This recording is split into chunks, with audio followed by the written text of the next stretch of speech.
جب عوامی مینڈیٹ پر زخم لگتا ہے تو راستہ ہمیشہ عوام ہی کی طرف کھلتا ہے۔ عمران خان اور پی ٹی آئی نے 2022 میں بھی اسی اصول کو اپنایا تھا۔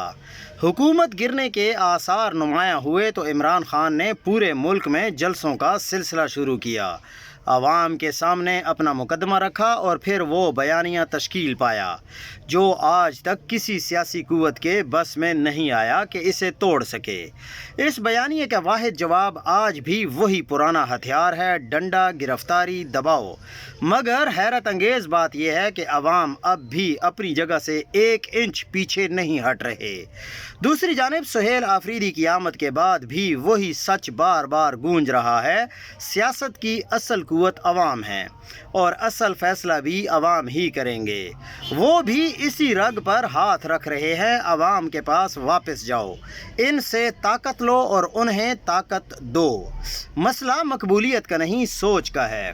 اصل تکلیف شاید یہ ہے کہ طاقت کی بنیاد عوام کو تسلیم کرنے کا حوصلہ کسی میں نہیں۔ جو بھی عوامی فیصلے کی بات کرے وہ فوراً خطرہ قرار پاتا ہے اور اس کا راستہ دیواروں اور رکاوٹوں سے بھر دیا جاتا ہے۔ مگر حقیقت یہ ہے کہ آج کے سیاسی ماحول میں جو قوت سب سے بڑا مقدمہ لڑ رہی ہے وہ عوام ہی ہیں، اور وہ اپنا مقدمہ جیتنے کے لیے ڈٹ کر کھڑے ہیں۔